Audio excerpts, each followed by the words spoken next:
After 4 years, she hesitated at my proposal. Then I learned the truth about her coworker and kicked her out without looking back. I'm Ethan, a 30-year-old male, and I guess you could say I've been going through it lately. So, here's the thing. A few weeks ago, I proposed to my girlfriend of 4 years, Brooke, a 27-year-old female, and it didn't go as planned. Actually, it went completely sideways, and honestly, I'm still trying to wrap my mind around what happened. Let me start with some background. Brooke and I met through mutual friends at a small barbecue. We hit it off right away, sharing the same sense of humor and similar life goals. She was just easy to talk to. Over the years, we built a life together. We talked about everything: marriage, kids, our dream house. Brooke would get excited about wedding stuff, even when we weren't actively planning anything. She'd send me links to engagement rings she liked, or point out wedding venues when we drove by. It wasn't constant or over the top, but it was clear she wanted that life with me. Or so I thought. Fast forward to this year, our 4th anniversary. I figured, okay, it's time to make it official. I started planning the proposal months in advance because I wanted it to be special. Not just for her but for both of us. I'm not great at this romantic stuff, so I got help from my buddies, Kevin and James. They've been my best friends since college, and they were hyped about the whole thing. We planned everything to the last detail. I booked a resort Brooke had mentioned wanting to visit ages ago. It was a little pricey, but I figured it was worth it. Kevin and James helped me pick out the ring, a simple, classic style because Brooke's not into flashy stuff, and we set up a private dinner at the resort with candles, flowers, the whole 9 yards. Here's the part where it gets a little complicated. I didn't just plan a private moment. Brooke's friends, Chloe and Anna, were in on it too. They were supposed to show up after the proposal with drinks and be part of the celebration. My buddies were going to be there too. It wasn't a huge crowd, but enough to make it feel special. The day of the proposal, everything seemed perfect. Brooke was in a great mood, and we spent the day relaxing. I was nervous but excited. When it was time for dinner, I got dressed up and tried to keep my cool. Brooke looked amazing, and I couldn't stop thinking about how lucky I was. So, we get to the setup. Candles, flowers, soft music playing in the background. I made a little speech about how much she meant to me, and then I got down on one knee. I held up the ring and asked her to marry me. And that's when everything went wrong. She didn't say yes. She didn't say no either. She just froze for what felt like forever. Finally, she said, "Ethan, I need more time." It felt like the vibes got completely wrecked. I couldn't even process what she was saying. Her friends, my friends, everyone was there, and I could feel them all staring at us. I felt embarrassed, confused, and honestly pretty hurt. Brooke started apologizing right away, saying she wasn't saying no, she just wasn't ready yet and needed more time. But by that point, I wasn't really listening. I was just trying to keep it together and not completely fall apart in front of everyone. Kevin and James tried to keep things light, joking around to ease the tension, but it didn't help. Chloe and Anna looked just as uncomfortable as I felt. Brooke kept apologizing, and I kept nodding, pretending like everything was fine. But inside, I was a mess. We left the dinner early. The car ride back to the hotel was completely silent. I was staring out the window, replaying the whole thing in my head, while Brooke was sitting next to me, probably doing the same. I couldn't even look at her. When we got back to the room, she tried to explain herself again. She said she needed more time to think, that it wasn't about me, and that she just wasn't in the right headspace for a big decision like marriage. But none of it made sense to me. We'd talked about this stuff for years. She knew I was serious about her, and she'd always acted like she was serious about me too. I asked her straight up, "Do you even want to marry me?" She said yes, but she wasn't ready to say yes right now. Honestly, that answer felt like a slap in the face. You either want to marry someone, or you don't, right? It shouldn't be that complicated. We barely spoke the rest of the trip. I felt embarrassed, not just for myself but for involving all our friends. It was supposed to be this beautiful, life-changing moment, and instead, it felt like a total disaster. When we got back home, things didn't get any better. I couldn't stop thinking about what had happened. Was it me? Did I move too fast? Did I miss some kind of sign that she wasn't ready? I started replaying our relationship in my head, overanalyzing every conversation, every moment, looking for something I might have overlooked. Brooke, on the other hand, acted like everything was fine. She'd bring me coffee in the morning, ask me how my day was, and try to make small talk. But it all felt off, like we were pretending nothing had happened. I didn't tell anyone about the proposal right away, not my parents, not my coworkers, no one. The only people who knew were the ones who were there, and even then, I didn't want to talk about it. I felt like such an idiot for thinking everything was perfect when clearly it wasn't. But I reached out to my sister Jenna.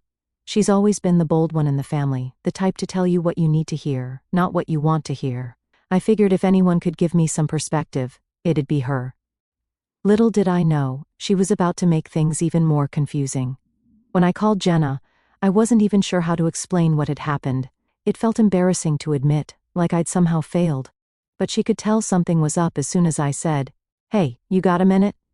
She didn't waste any time, jumping straight to, "What's wrong?" So, I told her all of it, the proposal, Brooke's reaction, the silence in the car afterward, and how awkward things had been since we got back. By the time I finished, I was pacing around my apartment, my heart racing like it had all just happened again. There was a long pause on the other end of the line, and I was bracing myself for Jenna to tell me I was overreacting. Instead, she said, "Ethan, I don't want to freak you out, but what Brooke did, that's kind of a red flag." I stopped pacing. "What do you mean?" She sighed. "Look, when a woman hesitates on a proposal, it's usually not just nerves. There's something else going on. Either she's not sure about you, or there's someone else in the picture." My stomach dropped. Someone else? Are you serious right now? I couldn't believe it. How could she be thinking of someone else after staying together for 4 years, with me being committed and actually proposing to her? "I'm not saying she's definitely cheating or anything," Jenna said quickly, "but think about it. You've been together for 4 years, Ethan.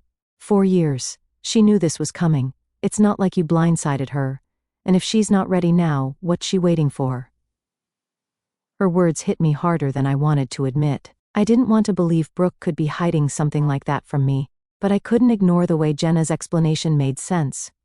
Brooke and I had always been solid, or at least I thought we were, but now I was questioning everything. "Maybe I rushed it," I said, trying to defend Brooke, or maybe myself. Maybe she really just needs time to process. "Ethan, come on," Jenna said, her voice firm. "Do you really believe that? You've been dropping hints for months. You booked a whole trip just to propose. If she wasn't ready, she should have told you before you got down on one knee in front of all those people." Jenna honestly had a point. Brooke had always been straightforward with me about what she wanted, or at least she used to be. Lately, though, things had felt different. I started telling Jenna about the little things that had been bothering me. How Brooke had been working late more often, how she'd started going out with her friends more, how her phone was always on silent. I hadn't thought much of it at the time because I trusted her, but now, with Jenna's words in my head, it all seemed suspicious. "Ethan, I hate to say this, but it sounds like classic girl code," Jenna said. "Girl code?" I asked, confused. "It's when a girl hesitates because she's keeping her options open," she explained. "She's not ready to commit to you because she's not sure you're the only one she wants." I didn't know what to say. The idea of Brooke keeping her options open had me going nuts. She wasn't just my girlfriend, she was my best friend, my partner, the person I thought I'd spend the rest of my life with. The thought of her hiding something like that from me made me feel sick. But at the same time, I couldn't just accuse her of something without proof. What if Jenna was wrong? What if Brooke really was just overwhelmed or scared? "I don't know, Jenna," I said finally. "It feels wrong to jump to conclusions. I mean, she's never given me a reason not to trust her." "Has she, though?" Jenna asked. "Think about it. Has she been acting differently lately?" I thought back to the past few months, the late nights, the weekends away, the guarded phone. It all seemed so obvious now, but at the time, I'd brushed it off. I trusted Brooke. I truly loved her. I didn't want to believe she was capable of hurting me like that. "Maybe," I admitted. "But what am I supposed to do? Go through her phone? Spy on her? I feel that would be so stupid." "No," Jenna said firmly. "That's not who you are, and it's not who you want to be. But you need to pay attention, Ethan. If there's something going on, she'll slip up eventually." I didn't want to hear it. I wanted Jenna to tell me I was overthinking everything, that Brooke just needed time, and everything would be fine. But deep down, I knew she was right. Something was off, and I couldn't ignore it anymore. After we hung up, I sat on the couch, staring at the ring I'd planned to give Brooke. It was still in its little velvet box, untouched since that night at the resort. I couldn't believe I actually thought everything was all good when it clearly wasn't. What made it worse was how Brooke started watching me. Like she was trying to read my mood or figure out what I was thinking whenever we were in the same room. I could feel her eyes on me. Sometimes she'd ask if I was okay, but it wasn't in a casual way. It felt loaded, like she was fishing for reassurance. At first I didn't respond much. I was too frustrated and confused to talk about it. But the more she kept trying to gauge how I felt, the angrier I got. It wasn't just that she was asking, it was the way she did it. Like she already knew she'd hurt me, and was looking for a way to make herself feel better about it. She dropped these small, almost apologetic comments like, "You've been quiet lately," or "I feel like we haven't talked much." Once she even said, "I hate that things feel weird between us." I didn't know how to respond to that. Things didn't feel weird, they were weird. And the fact that she kept tiptoeing around it instead of addressing it directly made me feel worse. It was like she wanted me to fix something she'd broken. The next few days were brutal. Brooke acted like nothing had happened, like we were fine, but I couldn't stop analyzing every little thing she said or did. When she went out with her friends, I wondered if she was really with them. When she came home late from work, I wondered if she'd really been at the office. I hated myself for thinking that way. Brooke had always been so good to me, so supportive and loving. But now, every time I looked at her, I saw doubt. The worst part was not knowing if Jenna was right, not knowing if Brooke was hiding something, not knowing if I'd ever be able to trust her again. I felt stuck, like I was living in this limbo where nothing made sense anymore. I loved Brooke, but I couldn't shake the feeling that something was wrong. Besides that shitty incident, the longer it went on, the more it ate away at me. Tell me guys, what would you do if you were in my shoes? Update 1. Thank you all for your comments. I didn't expect this to blow up. Here's what happened lately. I didn't know that things were only going to get more complicated. Since my last post, a few days after my conversation with Jenna, I couldn't stop thinking about what she said. Girl code sounded like some kind of made-up thing, but Jenna wasn't the type to throw around baseless ideas, and the way she explained it stuck in my head like glue. I found myself overanalyzing everything Brooke had done over the last few months. I wasn't proud of it, but I couldn't turn it off. Brooke, on the other hand, acted like nothing had changed. She was still polite, still affectionate in that casual way we'd always been with each other. But there was this invisible wall between us now. We didn't talk about the proposal or the trip, and I wasn't about to bring it up. Instead, I started noticing more. She was glued to her phone more than usual, and whenever I'd casually glance her way, she'd lock the screen or flip it face down. It didn't feel right. I started paying attention to the way she'd hesitate before answering certain questions, how she'd keep her explanations short, almost rushed, when I asked how her day was. But even then I couldn't be sure. I kept telling myself there were other explanations. Maybe she was embarrassed about the proposal. Maybe she was overwhelmed and didn't know how to deal with it. Maybe I was just being paranoid because of what Jenna had planted in my head. Then Jenna flipped the switch. She texted me while I was at work, pretending to focus on emails but really just staring at my screen, replaying the last few weeks in my head. The notification popped up. "We need to talk about Brooke." I heard something. My stomach sank. Jenna wasn't one for drama or vague messages, so I knew this wasn't going to be good. I stepped out of the office and called her right away. She didn't waste time. I was talking to one of my friends, and Brooke's name came up. Apparently, she's been spending a lot of time with some guy from work, like a lot. I didn't say anything at first. My mind was racing, trying to connect dots that hadn't even been there 5 seconds ago. "What does that mean?" I finally asked. Jenna explained that her friend, who worked in a different department at Brooke's company, had mentioned seeing Brooke out at lunch with this guy more than a few times. Nothing suspicious on the surface, but Jenna's friend thought it was odd because apparently, they looked close. I didn't know what to do with that information. Lunch with a coworker didn't mean anything, right? People go to lunch with coworkers all the time. But Jenna's friend wasn't just some random person. She was reliable, honest. I couldn't shake the feeling that this wasn't just a coincidence. That night, I tried to act normal around Brooke, but it felt impossible.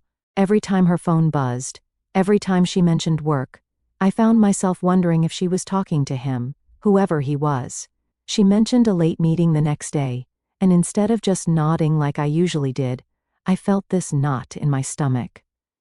After Brooke went to bed, I stayed up, thinking about everything Jenna had told me. If I confronted Brooke, what was I even going to say? Hey, I heard from my sister's friend that you've been hanging out with some guy from work. Is there something you want to tell me? It sounded ridiculous, like I was grasping at straws. But at the same time, I couldn't ignore it. The next day, I decided to call Jenna again. I needed more context, more details, something concrete to go on. When I asked, she hesitated at first, like she didn't want to make things worse, but eventually she admitted that her friend had seen Brooke and the guy at a coffee shop after work once. And it wasn't just any coffee shop, it was one Brooke and I used to go to all the time when we first started dating. That hit me harder than I expected. It wasn't proof of anything, but it felt intentional, like a small piece of our life together had been used for something else, something that didn't include me. I started questioning every decision I'd made in the past few weeks. Should I have paid more attention? Should I have asked more questions? Maybe Jenna's girl code theory wasn't just some random idea. Maybe it was the explanation I didn't want to believe but couldn't ignore. By the weekend, I felt like I was losing my grip. Brooke had been distant all week, but not in an obvious way. She still smiled at me, still asked about my day, but there was this detachment, like she was going through the motions. Jenna texted me again on Sunday, "You need to talk to her.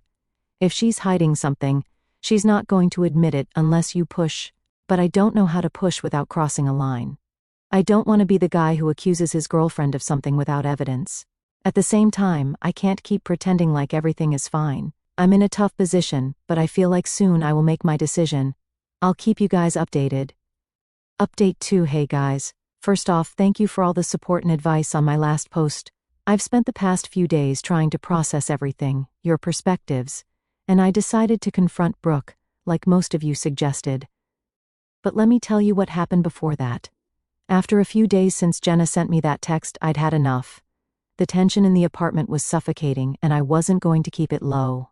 Brooke was going through her routines like we were fine, like her brushing off my proposal wasn't the giant red flag that it clearly was. I couldn't pretend anymore. Couldn't just sit there like I was okay with being treated as some backup plan while she figured out her life. I'd spent weeks replaying that moment. Me on one knee, pouring my heart out, and her looking at me like I was asking for a favor instead of committing to a future together. It wasn't just about the hesitation. It was about what it meant. She was still unsure about me, not even after 4 years, not after everything we'd built. I mean, how many years does she need to make sure I'm the one? That's ridiculous. And now she was distant, quiet, and acting like she had no clue what the problem was.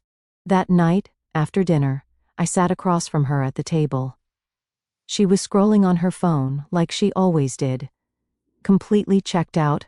I wasn't going to wait for the right moment. This was the moment. "We need to talk," I said, leaning forward. She glanced up, caught off guard. "About what?" "Are you seeing someone else?" I asked, flat out. Her jaw dropped. She set her phone down slowly, like she was trying to buy time. "What are you talking about? Why would you even ask me that?" "Because nothing about us feels right anymore," I said, my tone sharp. "You've been distant for weeks. You shut me out after the proposal, and now it feels like you're just waiting for something better or someone better, and if that's what's happening, I need to know." Her face hardened. "You really think I'd cheat on you?" "Maybe not outright," I said, folding my arms. "But let's not act like this coworker of yours hasn't come up. Jenna told me about the coffee shop. You didn't tell me you were spending time with him. Why is that?" Brooke let out a sharp breath, like she was trying to keep her composure. "Because it's not a big deal," she said. "We're working on a project together, that's all it is." "Then why hide it?" I asked, leaning forward. "Why keep it a secret if it's so innocent?" "I wasn't hiding it," she snapped. "I just didn't think you needed to know every detail of my work life." "That's not the point, Brooke," I said, my voice rising. "The point is, you've been acting like I'm the only one fighting for this relationship, and I'm done with it. If this guy isn't a big deal, fine, but you didn't say yes to my proposal. You asked for more time. Do you have any idea how humiliating that was? How it felt to stand there, thinking I'd planned this perfect moment, only for you to tell me you weren't ready?" "I wasn't ready," she said, her voice defensive, "and I told you that. It's not because of someone else, it's because I needed to think." "Think about what?" I shot back. Because from where I'm sitting, it looks like you're thinking about whether or not you even want to be with me. And if that's the case, just say it. Don't string me along while you figure out your life. I'm not stringing you along, she said. I've been trying to sort through everything in my head, but you're turning this into something it's not. Don't gaslight me, I said, my voice cold. You've been pulling away from me for weeks, and if it's not because of this guy, then what is it? Because I'm tired of the guessing games. Brooke stood up, crossing her arms. You want to know why I hesitated? She said. Fine. I hesitated because marriage is a big deal, because it's permanent, and I wasn't sure I was ready to make that commitment. Not because of you, not because of anyone else, because of me. Her words hit me, but they didn't land the way she probably thought they would. I stood up too, meeting her gaze. So, what you're saying is, after 4 years you're still not sure about me. That's not what I'm saying, she said quickly. I love you, Ethan. I do. But I wasn't ready for that moment. Well, I was, I said, my tone sharp. And I thought we were on the same page. I wouldn't have asked you if I thought for a second that you didn't feel the same way. It took me only 6 months to be sure about you. But I gave it more time for you to feel ready. But now? Now I'm questioning everything. I'm questioning if you even see a future with me, or if I'm just the guy you're settling for while you figure out your options. Brooke's face fell, but I wasn't about to back down. You've made me feel like I'm not enough, I continued. Like I'm just here to fill a void until you decide what you really want. And I can't live like that, Brooke. I deserve better. I never meant to make you feel that way, she said quietly. But you did, I said. And now I have to decide if I can even stay in this relationship, knowing that I'm not your first choice. Her eyes widened slightly, and for the first time I saw real fear in them. Ethan, you are my choice. I've just been confused. I cut her off. Yeah, I get it. But here's the thing, I'm not confused. I know what I want. I want someone who's sure about me, someone who doesn't need time to decide if I'm worth committing to. And if you can't be that person, then I don't know what we're doing here. Brooke didn't respond. She just stood there, her expression a mix of guilt and frustration. The silence stretched between us, heavy and unrelenting. Finally, I stepped back. I'm going to give you some time to think, I said. But I'm not going to wait forever. If you can't give me a real answer soon, an answer that tells me you're all in, then I'm done. With that, I left the room, heading to the bedroom to clear my mind. For the first time in weeks, I felt like I'd taken control of the situation. Whether Brooke stayed or not, I wasn't going to keep feeling like a second option. Whatever was going to happen next, it was going to be on my terms. Final update. Hey guys, I thought I'd give you an update since most of you are asking what I did. Well, honestly, I wasn't proud of how heated things got. But at the same time, I didn't regret saying what I needed to say. For weeks, hell, maybe months, I'd been bottling up all this frustration and confusion. The proposal, the hesitation, her distance afterward, and now this shadow of doubt hovering over us. I couldn't ignore it anymore, and asking her directly about the coworker had been inevitable. The thing that bothered me the most wasn't even her vague answer about him, it was her overall hesitation about us, about marriage, about everything. I wasn't asking her to marry me tomorrow. I just needed to know that we were heading in the same direction. Her saying she wasn't ready felt like she wasn't ready for me. After sitting there for a while, I decided I needed to clear my head. I didn't want to call Jenna, I needed to hear from someone else. So, I texted Kevin, since he was in on the proposal and knew what happened. Hey, can we talk? Need some advice. Kevin was one of those friends who didn't sugarcoat things, and that's what I needed right now. When he called me a few minutes later, I stepped out onto the balcony to avoid waking Brooke, even though I doubted she was sleeping after our fight. I filled him in on everything. Brooke's hesitation after the proposal, her recent distance, and the conversation we just had. Kevin let me vent without interrupting, which was exactly what I needed. When I finally finished, he sighed. Ethan, I'm going to be honest with you. You're doing the right thing by standing up for yourself. If she's not sure about you after 4 years, that's a problem. I get that marriage is a big step, but she should at least want to take that step with you. The fact that she's hesitating, that's not something you can just ignore. I nodded, even though he couldn't see me. Yeah, I know. But it's hard. I don't want to just throw away everything we've built, you know? I get it, he said. But you also don't want to spend years with someone who's not all in. You deserve better than that. I ended the call and walked back into the living room. Brooke was still sitting on the couch, clutching a blanket like it was her shield against what was coming. Her phone was still untouched on the table, the light from the TV flickering over her face. She looked up as I walked in, her eyes darting to me nervously. For weeks I'd been holding back, giving her space, trying to understand her hesitation. But after everything, it was clear I couldn't keep doing this. We need to talk, I said. She nodded, her hands twisting the edge of the blanket. I know, she said softly. I sat down, trying to be reasonable. Brooke, I started. I've been patient. I've been giving you time, trying to figure out what's going on with us. But I'm at my limit. You've been distant ever since the proposal. I've tried to understand. I've tried to give you the benefit of the doubt, but it feels like you're not even trying anymore. She didn't say anything, her eyes glued to the blanket in her lap. I need to know, I continued, my voice tightening. Are you in this or not? Because I can't keep waking up every day wondering if you're just waiting for a better option to come along. It's not like that, she said quickly, looking up at me. Then what is it like, Brooke? I shot back. Because from where I'm sitting, it feels a hell of a lot like I'm being strung along while you figure out your life. And I can't do that anymore. I won't. Ethan, she said, I don't know how to say this. Just say it, I said, my tone sharp. Whatever it is, just say it for God's sake. I'm done with the games. So, she hit me with it. I've been seeing someone, she admitted, her words barely audible. I froze. For a moment I thought I'd misheard her, but then the weight of her words hit me like a sledgehammer. What? I said.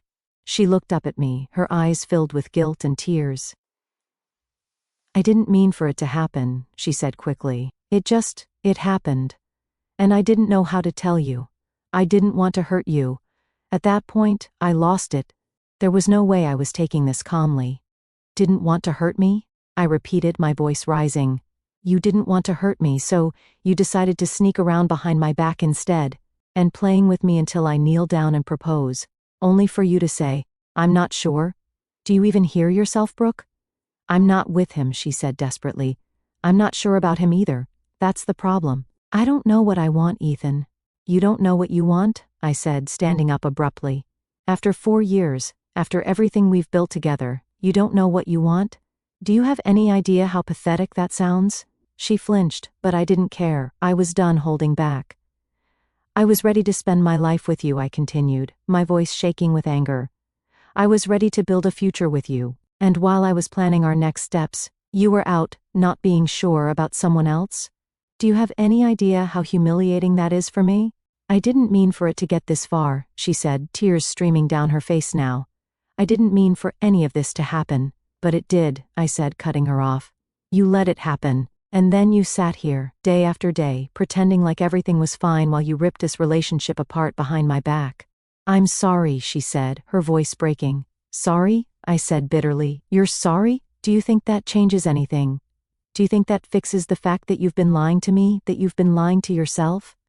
She didn't respond, just sat there, shaking. I can't do this anymore, I said, my tone colder now. You're not sure about him? Fine. But the fact that you were even in a position to make that comparison tells me everything I need to know about where we stand. Ethan, please, she said, standing up now, reaching toward me. We can work through this. I'll stop seeing him. I'll do whatever it takes to fix this. No, Brooke, I said firmly, stepping back. You don't get to fix this. You don't get to sit here and decide now, after everything, that I'm the one you want.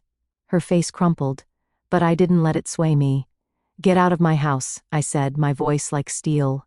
Her eyes widened, panic flashing across her face.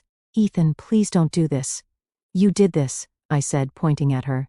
You made this choice the moment you decided I wasn't enough for you. You made this choice the moment you let someone else into our relationship. So don't stand here and act like I'm the bad guy. Pack your things and go. She hesitated, but when she saw the resolve in my face, she nodded slowly. Without another word, she turned and walked toward the bedroom. I stood there, listening as she packed her things, my heart heavy but resolute. When she finally walked out the door, she paused, looking at me one last time. I'm sorry, she said quietly. I didn't respond. I just closed the door behind her, locking it and leaning against it as the weight of everything settled over me.